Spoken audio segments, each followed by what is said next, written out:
2.1 liters per minute. That was Danielle's oxygen saturation dropping, and she had 90 seconds before his brain started dying. The construction worker lay on the stretcher gasping like a fish on concrete, a half-inch bolt lodged deep in his trachea, swollen tissue closing around it like a fist. His fingers clawed at his neck. His eyes were the eyes of a drowning man, all panic and desperate air hunger, and the on-call surgeon was stuck in traffic on the westbound 610, ETA 14 minutes. 14 minutes was 9 minutes too long. Danielle didn't hesitate. She didn't call for permission. Her hands moved on their own. Scalpel. 14-gauge needle. Ballpoint pen barrel. Now. Her voice was flat, clipped, the way it always was in the 4 seconds before everything changed. A resident froze. Now means now. She held the scalpel the way she'd held a lot of things in her life, with the kind of calm that comes from having already survived the worst. The fluorescent lights hummed their antiseptic song overhead. The monitor beeped its frantic rhythm, 98, 95, 88. Down, down, down. The room smelled like bleach and burned coffee and the metallic ghost of blood not yet spilled. Around her, 6 residents in white coats stood motionless, unsure if they were watching medicine or watching someone break every rule in the hospital code. She found the cricothyroid membrane by feel, the thin tissue between the thyroid cartilage and the cricoid, the emergency airway door when everything else was locked. She'd done this before, but that was 12 years ago on the other side of the world with IEDs singing overhead and her best friend dying 300 meters away with his legs gone. This was different. This was just a bolt. This was just an airway. Her hands knew the geography. The scalpel went in. Sharp, clean, decisive. A 2-centimeter vertical incision through skin and membrane. The bolt made the anatomy strange, the swelling distorting the landmarks, but her fingertips read the anatomy like braille. Blood well dark and immediate. A resident made a sound, not a word, just a sound. Suction. And step back. She held the incision open with one hand. The ballpoint pen barrel, she'd removed the ink tube, blown it clean, fitted perfectly into the emergency stoma like something engineered for this exact moment. She threaded it through the hole she'd created, angling down, below the bolt, into the clear airway below. She could feel the moment the barrel seated properly. No resistance. Just a slip of smooth plastic finding home. The hiss of air. That sound. She'd learned to recognize it as life. Air moving where it shouldn't be moving was a miracle when a man was suffocating. The monitor climbed. 88. 92. 98. 104. The color returned to his face, that mottled purple-gray fading to something almost human. His fingers stopped clawing. His eyes closed. Not unconscious, something deeper, something that looked like relief. Okay. We have an airway. Danielle's voice was steady. Get me a 16-gauge angiocath setup for a proper surgical airway. Someone call OR and let them know we're coming hot. And page the attending surgeon, we need him here in 5 minutes, not 14. The residents moved. Not confident, not sure they understood what they'd just watched, but they moved. The responsibility had shifted. The bolt was still in his throat, but the airway was open and oxygen was flowing and the man wasn't going to die in the next 90 seconds anymore. Danielle stepped back from the stretcher. She pulled off her gloves with a snap that cut through the room like a gunshot. Her hands didn't shake. Never had, even after Fallujah. Muscle memory was a religion she'd learned a long time ago, and the catechism was simple: steady hands save lives. Everything else, the fear, the weight, the bodies that didn't make it, that could wait for 3 in the morning when she was alone in her apartment with the flag she kept in a shadow box and nobody to see her face. The construction worker was being wheeled toward Trauma Bay 1. The residents were making phone calls, her orders becoming action. For a moment, just a moment, the emergency room felt like the right place for her to be. Not hiding in civility and deferential nods, not playing the role of just a nurse, but doing what her hands had been trained to do since she was 23 years old, and the only thing between her teammates and oblivion was her steady hands and her refusal to panic. Then Dr. Gabriel arrived. She heard his shoes before she saw him, expensive leather clicking against the linoleum with the rhythm of a man who owned everything he walked across. He'd been called by someone, probably the resident, who recognized that something unprecedented had just happened. He carried hospital policy binders, their tabs already placed at Section 12.4.7, the spine creased from frequent consultation, his preparation so obvious it was almost insulting. He was a tall man built for boardrooms, silver at his temples, the kind of jaw that photographed well at charity galas. His tie probably cost more than Danielle's monthly car payment. Everything about him declared that he'd won something important a long time ago and had been collecting interest ever since. He stood in the doorway of Trauma Bay 1 and looked at the construction worker, at the improvised airway, at the monitors climbing, at the residents who were clearly doing something they had no authority to do. Then he looked at Danielle. His eyes were the color of old money and fresh contempt. She watched him catalogue the scene, watched his face move through a sequence of calculations, anger first, then something that looked almost like satisfaction. He was holding those binders like a sword that had been sharpened specifically for this moment. Who performed that procedure? His voice was surgical, each word placed with precision. Not a question, really. An accusation with a question mark bolted to the end. I did, Dr. Gabriel. Nursing staff is not authorized to perform surgical airways. He opened the first binder. His fingers found the page like he'd memorized it. Section 12.4.7 explicitly states that any invasive airway intervention requires direct physician supervision and authorization. You have grossly violated scope of practice. Danielle stood very still. Around her, the residents had gone quiet. The heart monitor kept its rhythm, steady now, a metronome of saved life. She could see the construction worker's chest rising and falling, rising and falling. Oxygen saturation still climbing. 98%. Safe. Everything else could wait. The surgeon was 14 minutes out. Her voice was level, the tone of someone reporting facts to a person capable of understanding them. Oxygen saturation was 68 and dropping. Airway was completely obstructed. I don't care if it was 6% and dropping. Dr. Gabriel closed the binder. Behind him, she could see the security cameras mounted in the corner of the trauma bay, the red lights indicating they were recording. He was aware of that. He was choosing his words carefully because of those cameras. What you've done is perform surgery without a license. You're a nurse. You follow protocols. You don't decide when protocols are optional. The room was so quiet she could hear the ventilator breathing for someone in the trauma bay across the hall. Could hear the fluorescent lights' electric hum. Could hear the rain starting outside, drops beginning their percussion against the windows. Protocol requires physician supervision. Dr. Gabriel opened a second binder. His voice had the texture of something rehearsed, something he prepared for. You are suspended effective immediately pending investigation. You'll surrender your ID badge and exit the building. We'll be reviewing your employment status with Human Resources. Your actions today represent a liability issue this hospital can't afford. Danielle didn't flinch. Didn't blink.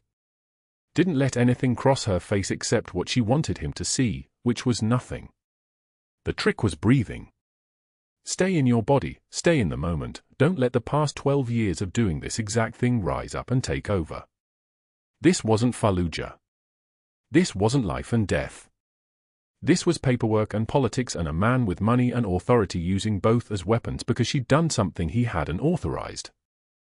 I understand, Doctor. I'll need that badge now. She reached up, unclipped it from her scrubs, and placed it on the counter in front of him. It felt like placing a piece of her name on that counter, watching him look at it with the expression of someone who'd just won a game she hadn't known they were playing. What happened next would be the thing nobody predicted, not the residents watching with their eyes wide, not Dr. Gabriel with his tab binders, not Danielle herself standing in the trauma bay with her hands hanging empty at her sides. What happened next would follow her out of Riverside Community Hospital and through a rain-soaked parking lot and into the kind of silence that comes before everything changes. But she didn't know that yet.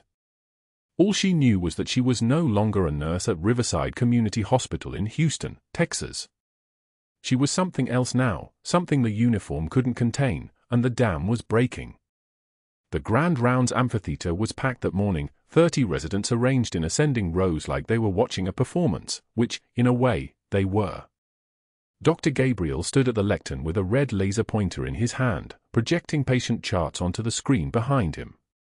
The fluorescent lights cast everything in a sterile glow, and the air smelled of stale coffee and antiseptic, the kind of smell that soaked into your scrubs by noon and never quite came out. He clicked to the next slide. A patient intake form. Danielle's handwriting. "Here we have Nurse Ross," he said, the words landing like stones in still water. "Who apparently believes she's writing a novel instead of medical documentation." He highlighted a section with the laser pointer, 23 lines describing a simple laceration repair. 23 lines. For a cut. This excessive documentation wastes hospital resources and increases our liability exposure. He turned to look directly at the residents, then back at the screen. "Nurse Ross, would you like to explain why you need paragraph breaks in a chart note? Why you need to describe the patient's anxiety level, her medication allergies going back 5 years, the conversation you had about her daughter's college application?" Danielle sat in the back row, spine pressed against the plastic chair, her face a mask of composed indifference. Her hands rested in her lap, steady as surgical steel. When Dr. Gabriel paused, clearly expecting a response, she offered nothing. No explanation. No apology. Just that cold, flat stare, the kind of look that comes from someone who has seen much worse than this and will not flinch. The resident shifted uncomfortably. Someone coughed. The silence stretched like taffy, sticky and uncomfortable for everyone except Danielle. She simply stared at him with eyes like winter ice, and Dr. Gabriel's jaw tightened. He moved to the next slide without another word, but his knuckles had turned white around the laser pointer. 1 hour later, the vending machine hummed its mechanical song in the staff lounge. Danielle stood in front of it and raised to the selection buttons, considering the granola bar that sat in slot B7. The machine clicked and whirred as it dispensed her choice. She was reaching for the opening when the door burst open. Dr. Gabriel entered with 2 board members trailing behind him like satellites. One was Janet Holloway, a cardiovascular surgeon who wore her power like a tailored coat. The other was Marcus Chen, Chief of Medical Operations. Their presence made the small lounge feel suddenly occupied with consequence. "Nurse Ross, still here?" Dr. Gabriel's voice carried the kind of mock surprise that was actually pure venom. "I would have thought you'd be too busy documenting the B7 button push and the 90-second wait time for your granola bar." He laughed, the sound rattling like dry bones. "You could probably write 5 pages about the texture of the wrapper." Danielle retrieved her granola bar without turning around. "You know what I made in bonuses last quarter," he continued, moving closer, his presence making the air feel compressed. "More than Clipboard here makes in 2 years. More than she'll make in a decade, actually." He gestured at her dismissively. "But she's got her little notebooks and her little flag folded up in her locker like it means something, so I suppose that's fine. Play at being important for the next shift." The way he said it, the flag, her locker, like he'd been watching, like her most private memorial wasn't even sacred enough to keep private, made her jaw tighten. But her voice, when she finally spoke after he'd finished his entire tirade like a man who needed the room to know his net worth, stayed level. Controlled. The voice of someone who had already decided this moment didn't matter. "Men who need to remind others of their power usually have none worth remembering," she said. She turned to face him then, and in her eyes was something that made even Dr. Gabriel step back. Not anger. Worse. Pity. She turned and walked away. Dr. Gabriel's face flushed from his neck upward, the color rising like a thermometer in heat. Janet Holloway raised an eyebrow. Marcus Chen's expression didn't change, but something flickered behind his eyes, recognition, perhaps, or the beginning of doubt. That afternoon, Danielle received a call from Dr. Gabriel's office requesting her immediate presence. His door was open when she arrived, but the gesture felt like a trap.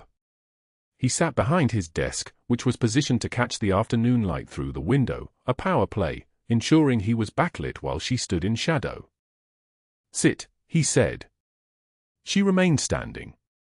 "I said sit." He waited, then continued when she didn't move. "Keep challenging me, and you'll need security to escort you out. I've been documenting every little mistake, every policy you bend. You're a liability, Ross. Former military types always are, too rigid, can't adapt to civilian hierarchy. No understanding of boundaries." He slid a folder across his desk with the careful precision of someone laying down a weapon. The tab read, Disciplinary Action File, D. Ross. Danielle didn't touch it. She could see it was already 3 inches thick. Documents stacked like evidence, each one dated and signed in his precise handwriting.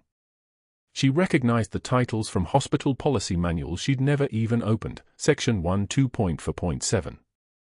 Section 8.9.2. Protocols that didn't exist, or protocols so obscure they were essentially invented.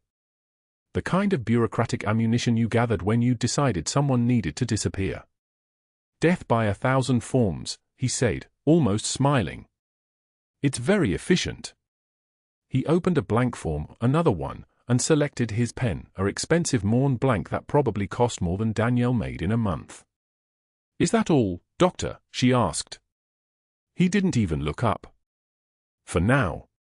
She turned and left, walking out into the hallway where the afternoon shift was beginning, nurses moving between rooms like they were navigating a world that made sense, where hierarchy was clear and rules stayed the same. The intercom crackled somewhere above her head, calling a code to the pediatric wing. An ambulance siren wailed in the distance, the sound growing closer. But that wasn't the worst part. The worst part was happening in Dr. Gabriel's office right now, where he was making phone calls to the network that had kept him comfortable for the last 6 years. Dr. Raymond Chen at Urgent Care, who referred patients to Riverside for procedures they didn't need, in exchange for kickback payments coded as consulting fees. The billing codes inflated from level 2 to level 4, phantom consultations entered into the system and never actually performed. The bonuses, his bonuses, built on a foundation of numbers that didn't add up to anything real. And there was a problem. A routine Medicare audit, scheduled for 6 weeks out. The kind of audit that didn't usually matter because the network had learned to hide things well. But Danielle's charts, her meticulous, obsessive, military-trained documentation, had created an audit trail he couldn't explain. Every inflated code sat beside her note describing exactly what procedure had actually been performed. Every phantom consultation stood next to her charting showing the patient had never seen a specialist. She was going to bring it all down without even knowing she was doing it.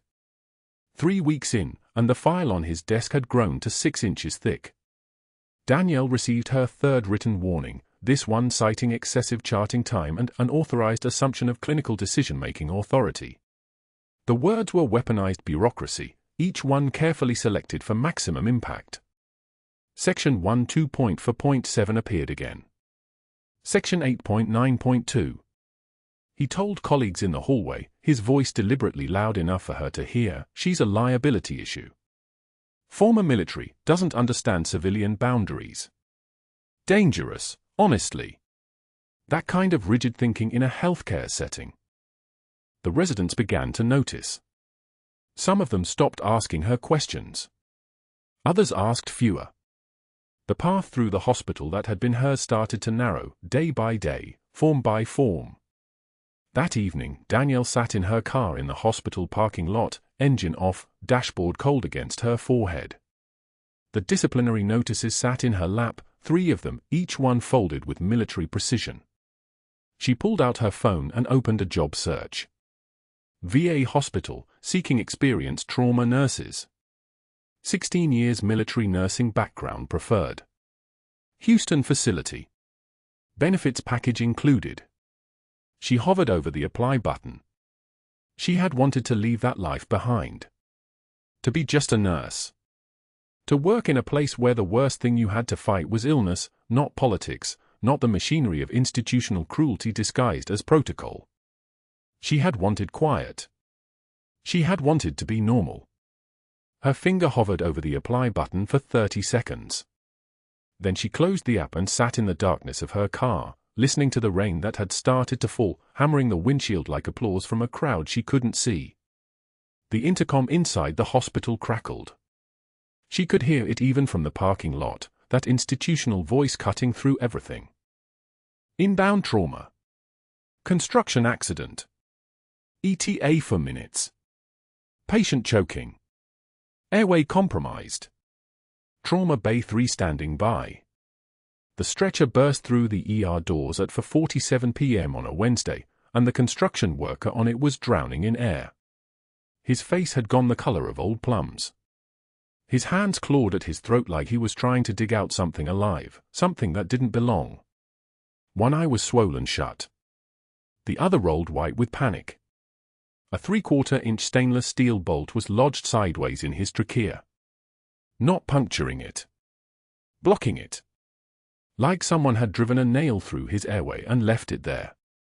Danielle was restocking the suture cart when she heard the call. Trauma Bay 3. Airway emergency. Her hands moved before her brain caught up, 13 years of instinct overriding 6 years of trying to be just a nurse. She was already moving toward the trauma bays when Sophia grabbed her elbow. Danielle, room 4. Respiratory is setting up now. The patient's oxygen saturation was 71% when she entered the bay. Already critical. Already drowning despite having air all around him. Danielle saw it in 3 seconds flat, the bolt's position, the complete obstruction, the physics of it. No air getting through. The lungs desperate. The brain already starving. She pulled on gloves. The latex snapped against her wrists like gunfire. "Get me a rapid assessment," she said to Sophia. Not a question. A statement. The voice had dropped an octave without her noticing. Vitals are BP 146/98, heart rate 142, respiratory rate 28, but he's not moving air effectively. Oxygen sat is dropping, it's at 68 now. Sophia's voice shook slightly. She was young. Maybe 24. This was real trauma for her. For Danielle, it was muscle memory wearing a hospital badge. The respiratory therapist, Marcus, for years out of his certification, was already at the bedside with a bag mask unit. "I'm not getting any ventilation," he said, his voice tight. "The bolt is blocking the entire airway. I can't get air past it." Danielle looked at the patient's neck. Looked at the clock. Looked at the bolt still jutting out at an angle like a cruel accusation. 70 seconds. Maybe 90 if the brain had gotten lucky. After that, hypoxic damage. After that, a vegetable on life support wondering why God was cruel. "Where is Dr. Patterson?" she asked. Sophia's fingers moved across the phone. Danielle heard her speaking into it, heard the voice on the other end, a man's voice, hurried, traffic sounds in the background. "Dr. Patterson is stuck on I-10 near Bellaria. There's a major accident, all lanes blocked. He says minimum 30 minutes, possibly 45. The patient's saturation dropped to 64%. 45 minutes. That wasn't a timeline. That was a death sentence. Everyone in the room understood it. She could see it in the way Marcus stopped moving, the way Sophia's hand went to her mouth, the way the medical student standing in the corner, a kid named Rivera, 3rd year, stepped backward as if distance could protect him from the decision Danielle was about to make. Danielle moved to the patient's neck. Palpated the landmarks. Thyroid cartilage. Cricoid cartilage. The membrane between them where surgeons went to open an airway in exactly 40 seconds if they knew what they were doing. She'd done it 97 times in Fallujah. 97 times in combat zones where there was no operating room, no surgeon, no time. 97 times as a Navy SEAL medic keeping her teammates breathing long enough to reach the surgical tent. This was different. This was a hospital. This violated Section 12.4.7 of the staff manual. This was grounds for termination, which she now understood meant Dr. Gabriel had been expecting this moment, had been waiting for her to break protocol so he could catch her in it and justify what he'd already decided to do. She knew all this in the space of 5 seconds. The patient's saturation was 61%. Danielle looked up. "I need a scalpel. Number 11 blade. And a ballpoint pen. Remove the ink tube but leave the barrel intact." "Danielle, you can't," Sophia started. "Scalpel. Pen. Now." The voice that came out wasn't a request. It was a command. It was the same voice that had ordered men to move under fire, to hold pressure on arterial wounds, to stay conscious when pain was trying to shut down their brains. It was the voice that existed before she became a nurse, before she came to Riverside Community looking for a quiet life where nobody got shot and blood was a symptom, not a landscape. Marcus was already handing her the instruments. He understood. He'd been in the military too, Army, not Navy, but he knew what this moment was. He knew the choice she was making. Danielle identified the cricothyroid membrane with her fingers. The anatomy was identical to every person she'd ever saved. The membrane was cartilage and membrane and hope. Everything below it was lungs that wanted air. Everything above it was a brain that needed oxygen in approximately 45 seconds. She made the incision. The motion was precise. A 1/4 inch cut directly through the membrane. No hesitation. No trembling in her hands. The scalpel moved the way a tool moves when the person holding it has already made the choice and accepted the consequences. Blood welled up, but not much. She'd hit the membrane, not the anterior jugular vein. She was still breathing, which meant she was still thinking, which meant she was still precise. She inserted the pen barrel through the opening, directing it into the trachea at a downward angle. The motion was smooth. Physics. Anatomy. Math. The patient gasped. Air rushed in. Audible. Real. The hiss of air escaping death. His oxygen saturation jumped to 68% on the monitor. Then 74. Then 81. Color started returning to his face like someone was filling him back up with blood and oxygen and life. His hand stopped clawing. His body went rigid for a second, then relaxed as his brain understood he wasn't drowning anymore. 89%. The ER erupted. Not chaos. Relief. Sophia was laughing. Rivera was white-faced and staring. Marcus was already securing the pen barrel with tape, getting suction positioned, preparing for the surgeon who would do the real fix once he fought his way through traffic and stopped for coffee and decided to show up. Danielle stepped back. Her gloves had blood on them. One drop on her scrub pants.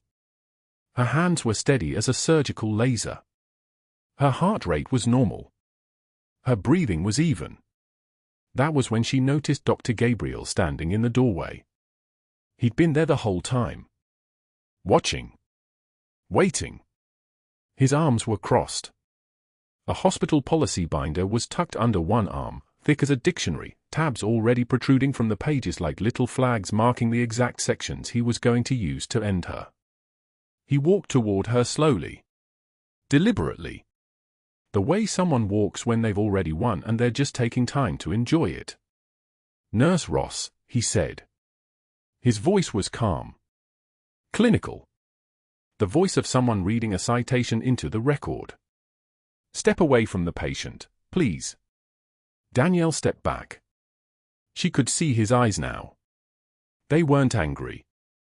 They were satisfied. He opened the policy binder and pointed to a section that she somehow already knew he was pointing to. She'd read it last week when he threw it in her face during his vending machine soliloquy about liabilities and scope of practice. Section 12.4.7, he said, reading slowly so everyone in the room could hear it clearly. Nurses are explicitly prohibited from performing surgical airways without direct physician supervision.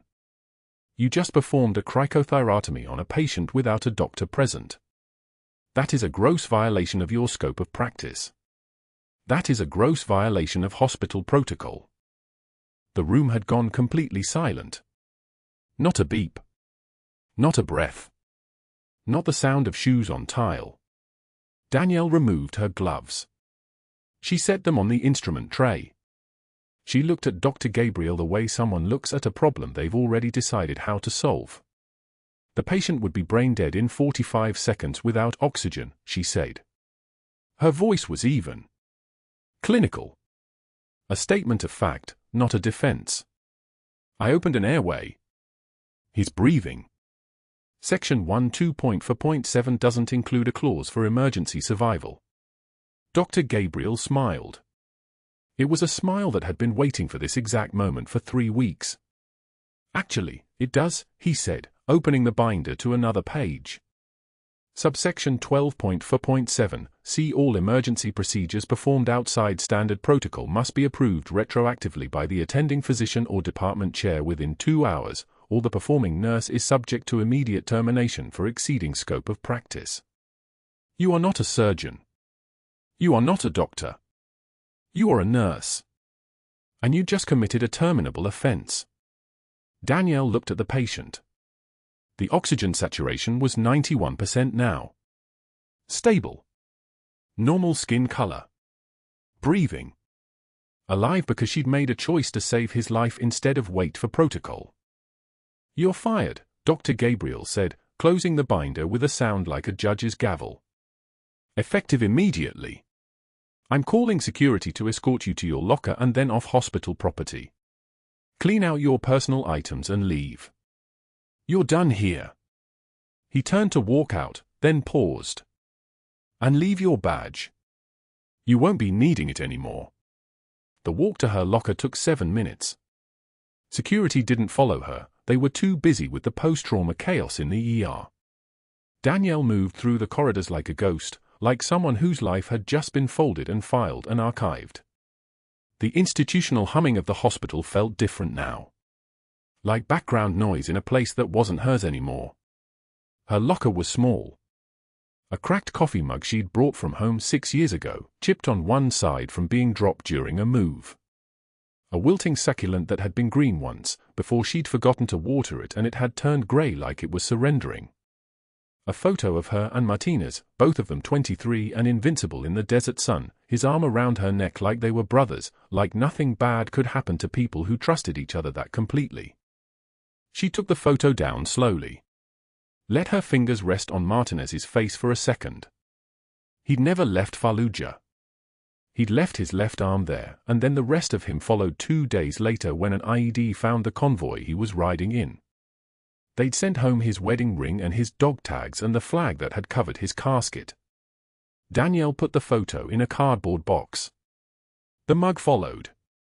The succulent went in with the roots all dry and crumbling. She was carrying her entire life in a box that was smaller than a microwave. Outside, it was raining. Warm rain in Houston, the kind that came before a storm, heavy and thick and warm as blood. Danielle sat at the bus stop outside Riverside Community Hospital with the cardboard box on her lap and watched water stream down the cardboard. The photo of Martinez was in there, getting soft around the edges. The flag was in her locker at home, folded tight, the way the color guard had taught them to fold it. Each fold a story. Each corner a goodbye. She'd spent 6 years trying to be someone other than Captain Danielle Ross. Trying to be just a nurse. Trying to leave behind the part of her that made split-second decisions about life and death, the part that moved without thinking, the part that understood exactly what to do when everything was falling apart. For 3 weeks, Dr. Gabriel had been trying to prove she didn't belong at Riverside Community. He'd just succeeded. But not the way he meant to. Not because she was incompetent. Because she was something else entirely. The rain kept falling. The box kept getting heavier. And Danielle sat on a bench in Houston, Texas, watching her past drip onto cardboard, not knowing that the same construction worker she'd just saved was a Navy SEAL on leave, not knowing that his command was about to start asking questions, not knowing that everything was about to change again. 3 hours later, her phone would ring. She just didn't know it yet. The rain hammered the parking lot like applause nobody wanted. Danielle sat on the bench at the bus stop, 3 blocks from Riverside Community, cardboard box balanced on her lap like it might dissolve if she breathed too hard. The box was damp. Everything was damp. Her scrubs were damp. Her hands were damp. The world had become water. She opened the box slowly, the corrugated edges soft under her fingertips. Inside, the cracked coffee mug from nursing school graduation, chipped at the rim where she dropped it in the break room 3 years ago and kept using anyway because throwing it away felt like admitting something. Beside it, the wilting succulent Sophia had given her last month with a card that said, "New Beginnings." The leaves had turned brown at the edges, brittle as old paper. And beneath those, wrapped in a plastic sleeve to protect it from the rain, the photograph. Lieutenant Marcus Webb. 24 years old. Forever 24 years old. His smile was the kind that came from actually believing in something. The folded flag sat at the bottom of the box, still in its shadow box, still perfect, still untouched except for the moment she'd taken it from her locker with hands that didn't shake because hands didn't shake anymore. That was a luxury of the past. That was what civilians did. Danielle stared at the flag and wondered if she'd made the wrong choice 6 years ago. She had retired from the Navy, turned in her dress blues, taken the severance package, and sworn to herself that she was done with wars. She would be just a nurse. She would save lives in quiet ways. She would work 8-hour shifts and go home and drink coffee and maybe eventually have a garden and a cat and all the normal things normal people had. She had lasted exactly 6 years. The wars followed anyway. They always did. Not the ones with IEDs and enemy fire and the sound of rotor blades cutting through desert air at 2 in the morning. But wars nonetheless. The war of being underestimated.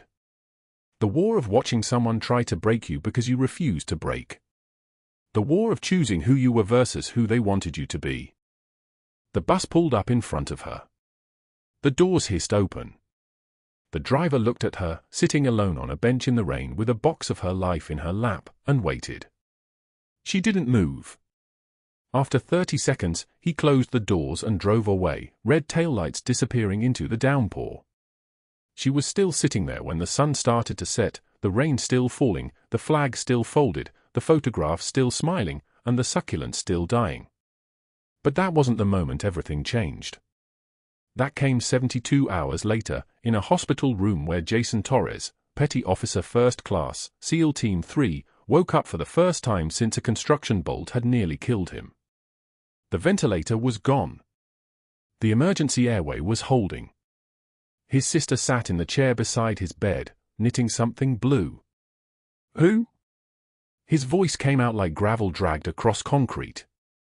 "Who pulled me back?" His sister leaned forward. "The nurse. Danielle Ross. She did something emergency. Stopped you from choking. Everyone said you should have died." Torres went very still. Not the stillness of exhaustion or medication. The stillness of a man whose entire internal landscape had just shifted. "I need a phone," he said. "Now." 2 hours later, Commander Patrick Vaughn was reading a classified security clearance database in a secure facility in Norfolk, Virginia. The name flagged in a routine background check. Captain Danielle Marie Ross. Clearance still active. Last duty station, Naval Special Warfare Command, Group 3. Decorations, Bronze Star with Valor, 2, Purple Heart, Navy Cross. Status, Honorable Discharge, Medical Retirement. Current location, Houston, Texas. Current occupation, Emergency Room Nurse. He read it twice. Then he picked up the phone and made 3 calls that set machinery in motion. The kind of machinery that didn't move fast because it was bureaucratic. The kind that moved fast because it was Department of Defense. By the 3rd day, a courier arrived at Danielle's apartment with a sealed envelope. She signed for it with a pen that wanted to shake but didn't. The envelope was official. Everything official carries a weight. She opened it in her kitchen, standing up, hand on the counter. Inside was her service record. Everything she'd tried to file away in a compartment labeled before. Classified documents. Redacted names. Her own photograph in dress blues, eyes that looked like they'd seen exactly what they had seen. And behind those papers, a handwritten note from Commander Vaughn. Captain, we need to talk. Call me. 757-834-2947. She didn't call. She didn't have to. That afternoon, Emma Torres appeared at her apartment door with her mother.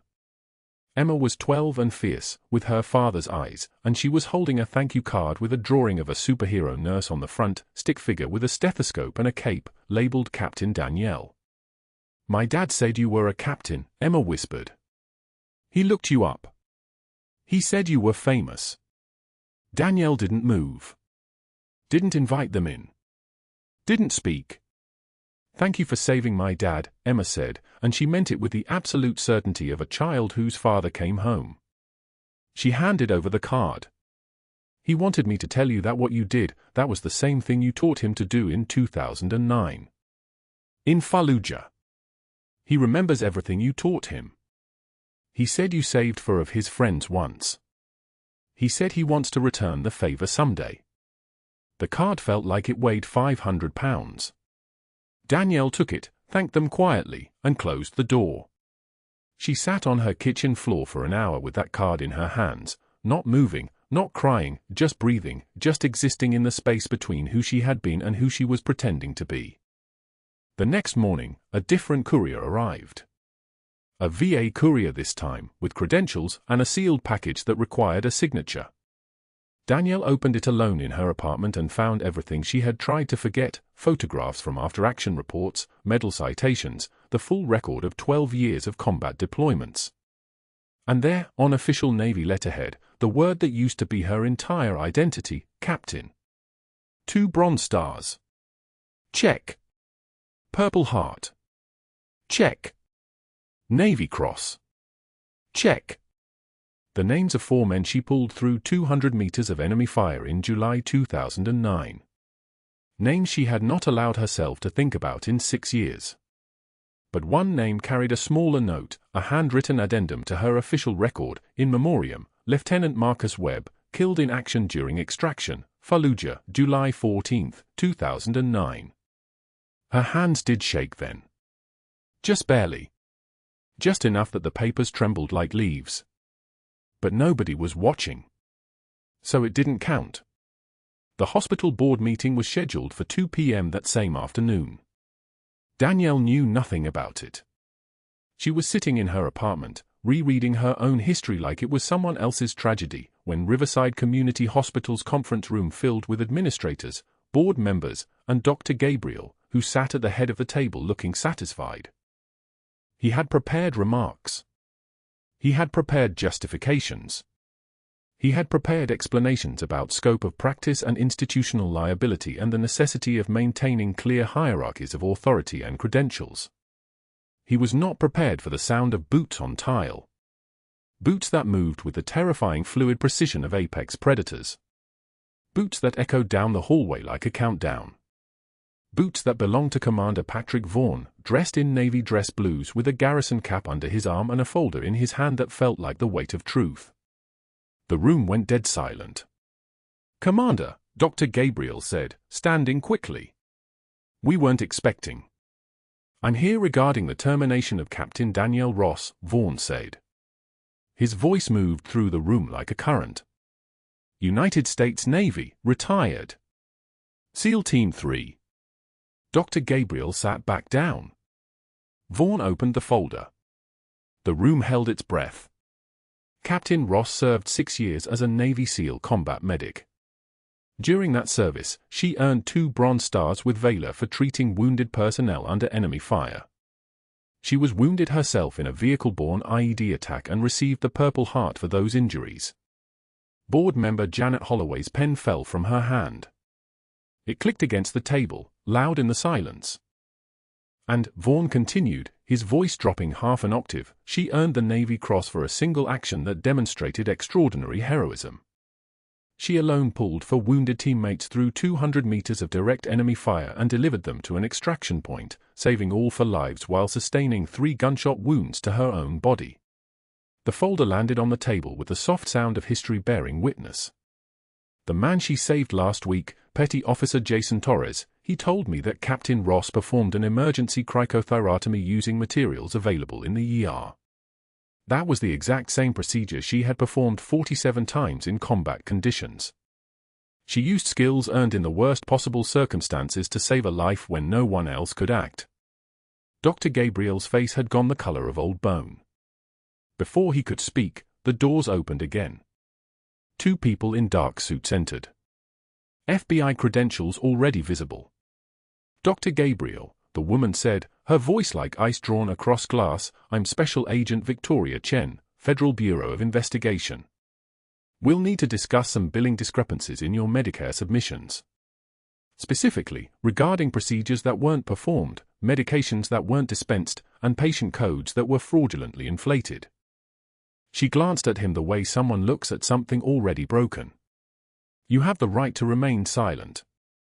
But I'd advise against it. The commanding officer arrived in dress whites, not a request in sight. Commander Vaughn stood at the hospital boardroom podium, his presence moving through the space like a blade through still water. Danielle sat in the 3rd row, still wearing the civilian clothes she'd had on when security walked her to the parking lot. The cardboard box of her things rested against her leg. 30 hospital administrators and board members filled the mahogany table. Nobody knew what was coming. Commander Vaughn opened a leather folder. His voice carried the weight of someone accustomed to being obeyed without question. Captain Danielle Ross, he said. The room went very still. 2 bronze stars for leadership under fire. He let that sentence sit alone. Nobody moved. Purple Heart. Combat wounded twice in Fallujah. Recovered both times. Pause. Another beat of silence.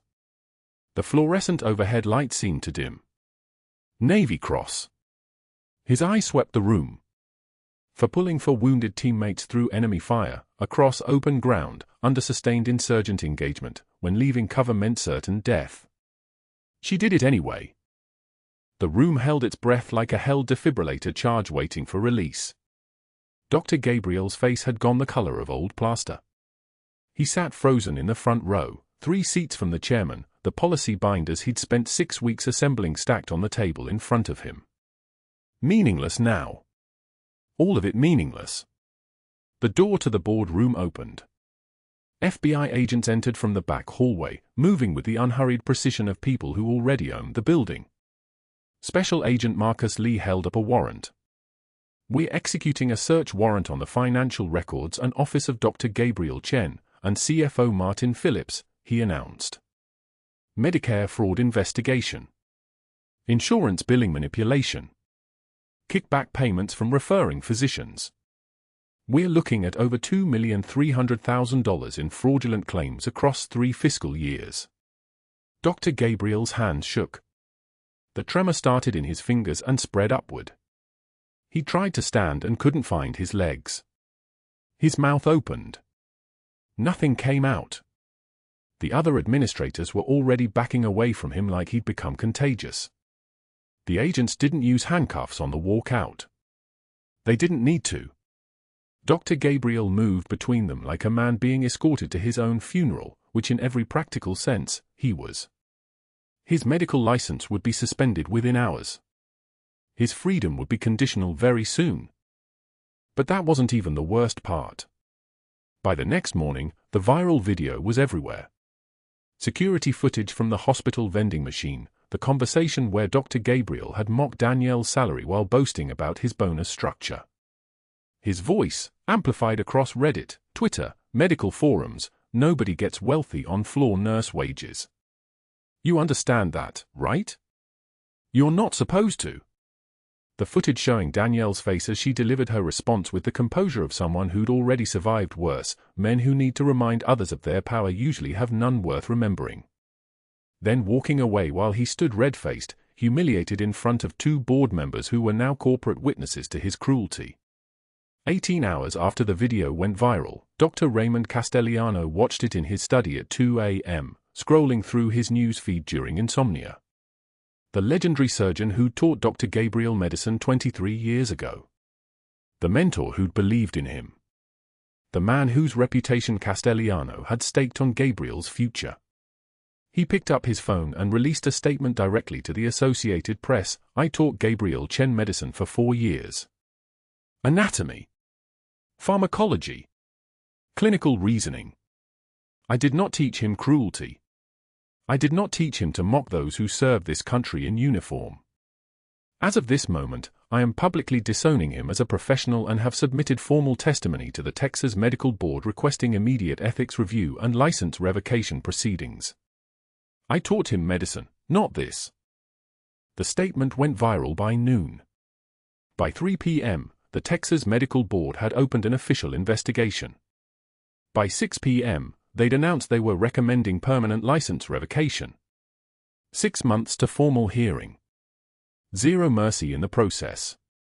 Dr. Gabriel's phone rang non-stop. Lawyers. Reporters. Former colleagues who'd suddenly never known him at all. He didn't answer any of them.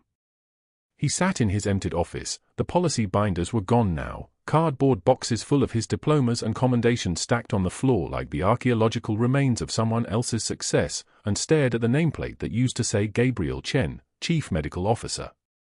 The nameplate was gone. Security had removed it before the building opened. 3 hours after her firing, Danielle received a call from Commander Vaughn.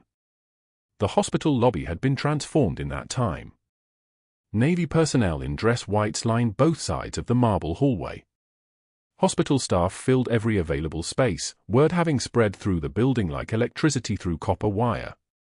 Media cameras occupied the corners, recording everything. Danielle walked through those doors in the same clothes she'd left in, civilian jeans, a blue blouse, her old peacoat from the clearance rack 3 years ago. The cardboard box was gone. Her hands were empty. She moved down the center line of saluting sailors with the measured stride of someone who'd walked through fire before and knew fire was just another environment to move through. Commander Vaughn stood at the podium with a Navy Civilian Meritorious Service Award, the ribbon a cascade of red and blue and gold against his chest. Petty Officer First Class Jason Torres stood to the side, still healing from the surgery, still moving carefully like his body was something fragile he was learning to inhabit again. His daughter Emma stood beside him, 14 years old, eyes wide as the ocean. For extraordinary heroism and medical excellence, Vaughn's voice carried. In saving the life of Petty Officer First Class Jason Torres. Demonstrating the highest traditions of Navy medicine and the honor of service above self. The room erupted in applause. It sounded like rainfall.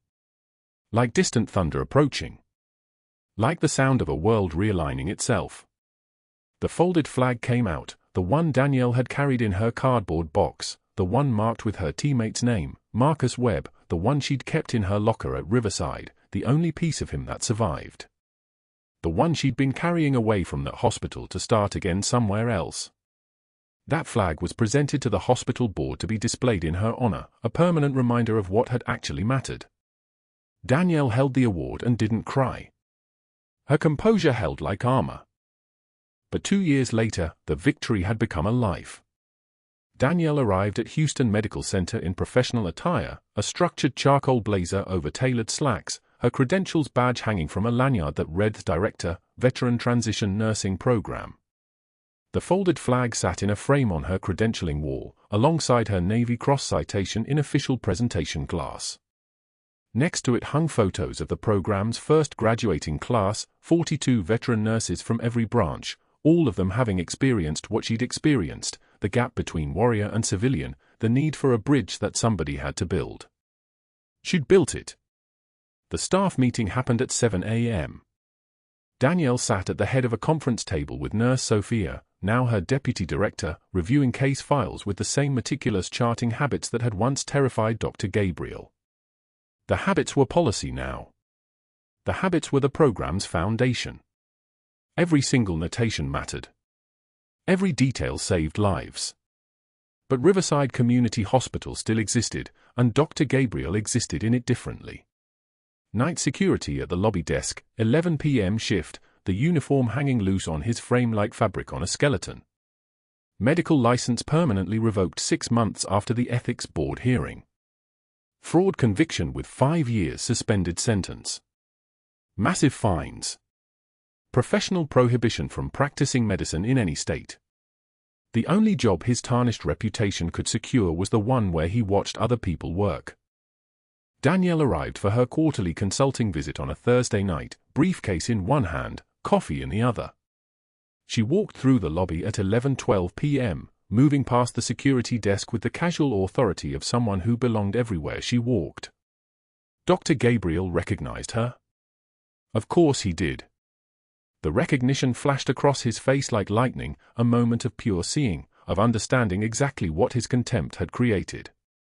He nodded silently as she passed. His eyes couldn't meet hers. His hand stayed on the security log. He'd learned, finally, what it meant to be diminished. She didn't acknowledge him. Didn't need to. Her presence was acknowledgement enough. In the ER, she trained the current residents on combat casualty care techniques she'd performed under fire in Fallujah.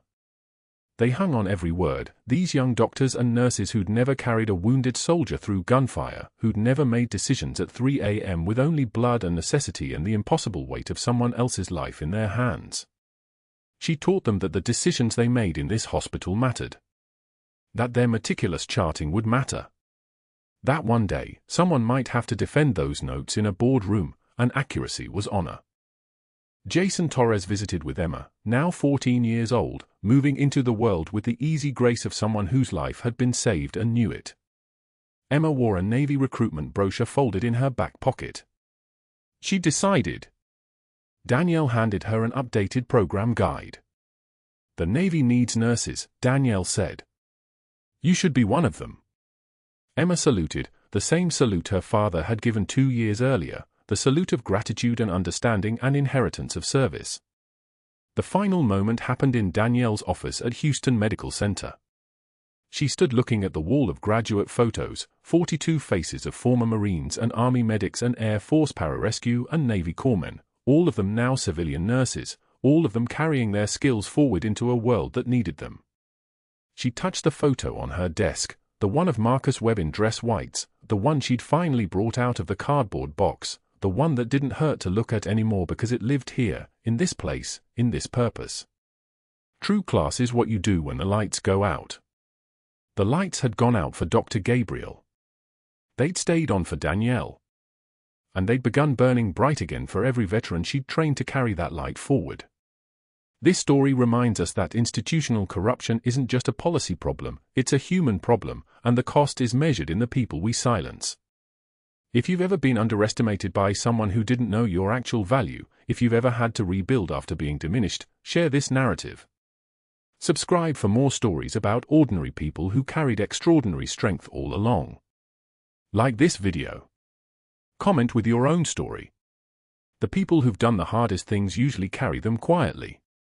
But when they finally speak, the world needs to listen.